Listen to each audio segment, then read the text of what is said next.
Mike's Daily Podcast. It's episode 1976. 1976, folks. That was our bicentennial year. Mike's Daily Podcast. It was an amazing year. It was the Freedom Train. Now I'm starting to remember stuff. This is the part of my life that I began remembering things. And my grandma took me to see the Freedom Train. And this thing was huge. And I was a little kid. It was in a parking lot. It was hot. And I think we were somewhere in Pasadena, as I recall. A fun grandma memory. Mike's Daily Podcast. And I also seem to recall that there were astronaut suits. Mike's in this train. Daily You could see suits Podcast. that actually were worn on the moon. Yeah! And I was, oh, wow, I thought that was the coolest thing. And I wanted a Freedom Train flag, and my grandma got me one. Because I was a spoiled, wonderful, happy kid. And I had my Freedom Train flag for years and years and years, and then someone threw it out. But let's not talk about throwing stuff out, because that was in a previous podcast. And sometimes throwing out stuff is cathartic. However, when someone else throws out your stuff, not so much fun. Maybe that's why I got so many memories. Why it's a sore spot for me to talk about throwing out stuff. Because I've had things. What? You threw out what? All my comics? All my Mad magazines? What? What? Yeah. So that's not good. Let me just make one... Okay, good. Press down the right button, not the left. Let's see. What happens if you press down the left? Oh, that's not good. Okay. I leave notes for myself in doing Mike's Daily Podcast here at Cafe Anyway, located somewhere in Podcastro Valley. Yes, we're in Podcastro Valley, the last place on earth. Why do I say that? Well, because the show was called The Last Place on Earth years ago when I first started podcasting. And I thought, why don't I keep calling it that? And here's today's podcast picture. It's like an homage. French words. So much fun. Hey, you know what? I had a special text today from some folks that are the parents of the person that we just heard talk. Yes, Ariel. Ariel's brother, Robert, is getting married. Congratulations, Robert. Basil's going to sing a little song for you and your wedding in about a second or two. Because you deserve it. Because you're an awesome guy, Robert. And I don't know a soul on this planet that does not like you and everything you stand for. There he goes. He's singing now. That's what his song is about. He said, I like what you stand for.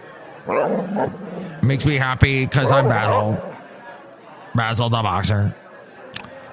This show today is going to be a little bit different because, folks, I don't think you can make everyone happy.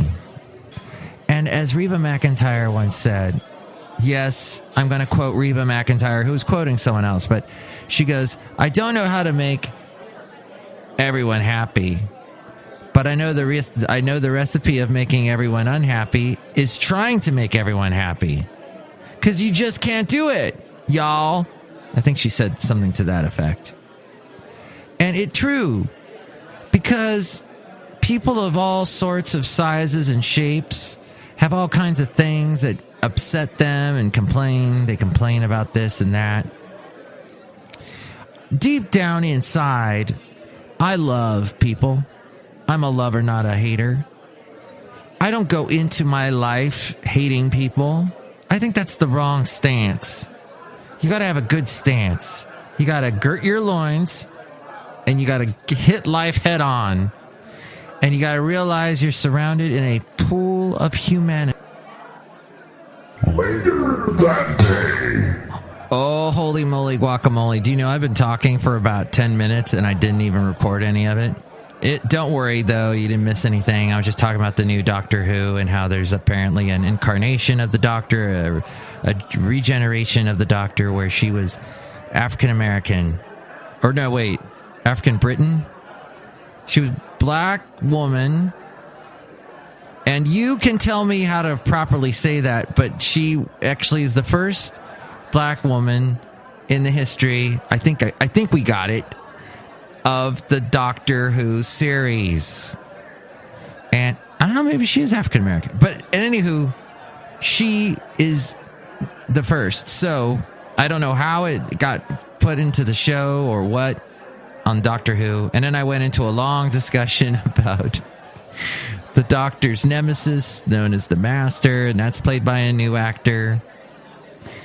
This one, I believe he's from India, and I don't know for sure.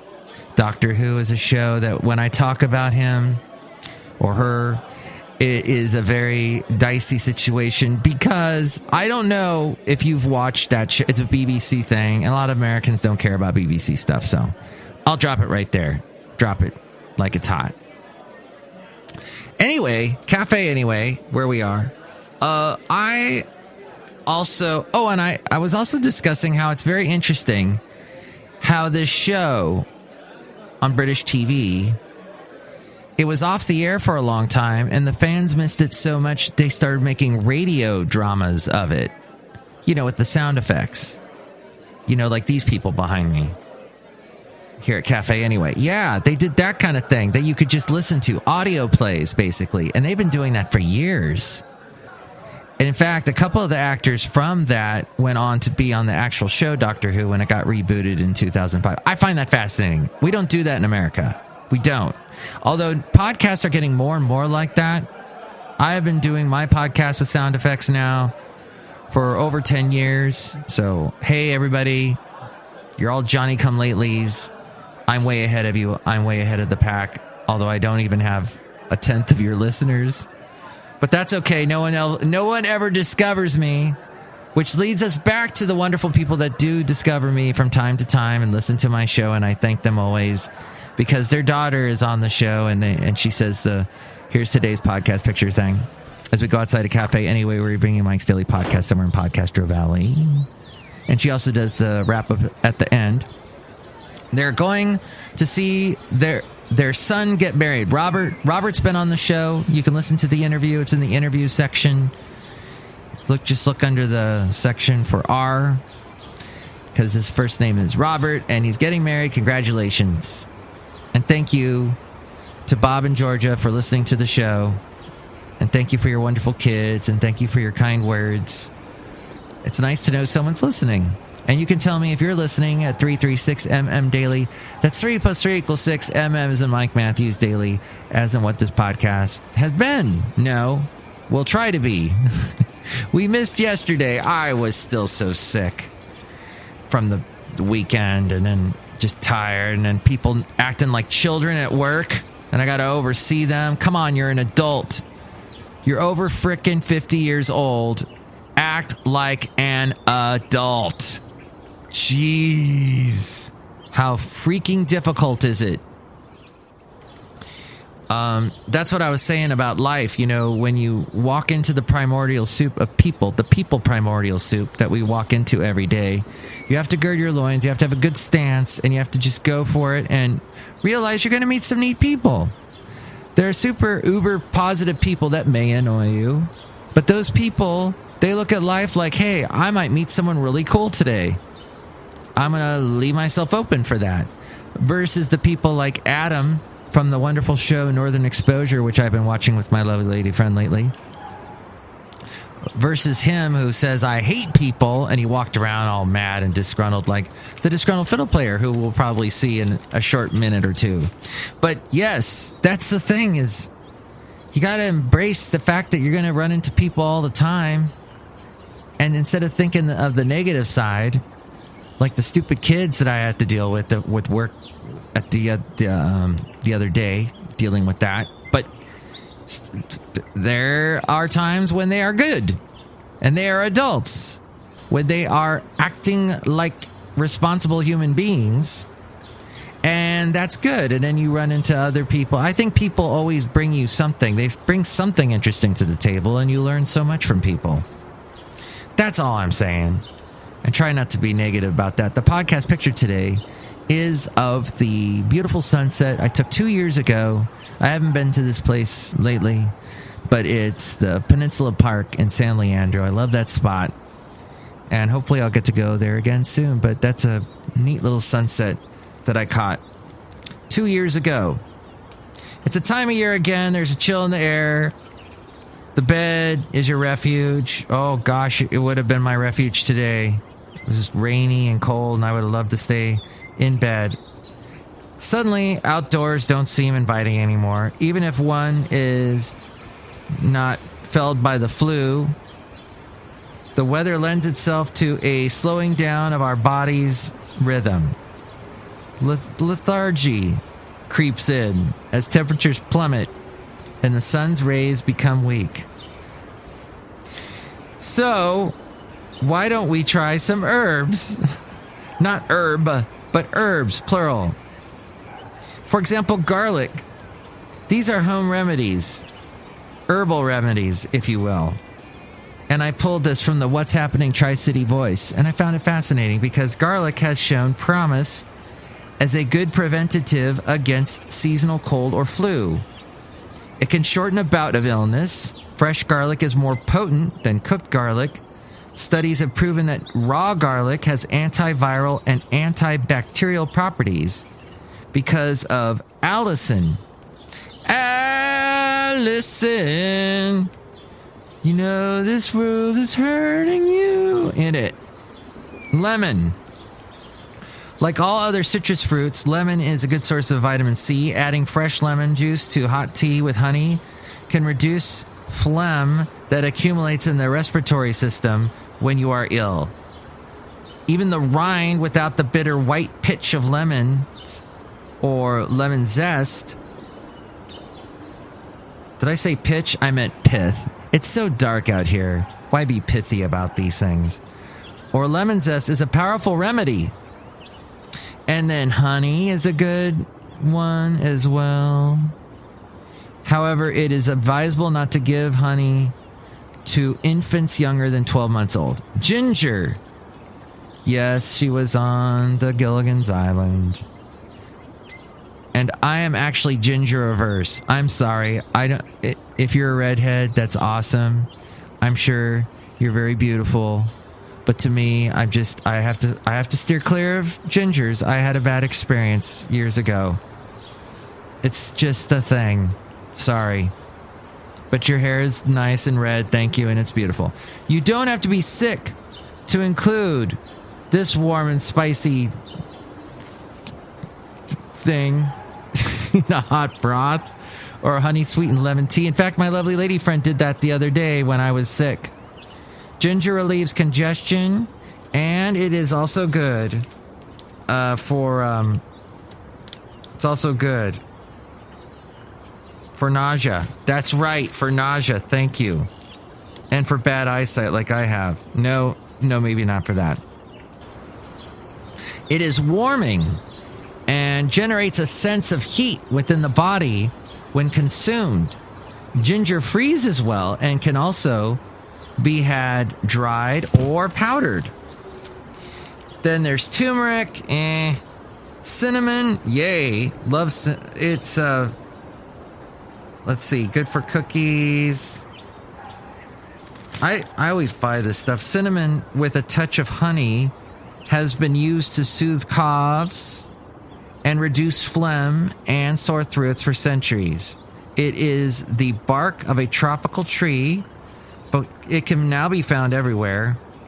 Be careful to buy true cinnamon that is milder, more fragrant, and potent than cassia, which is often substituted.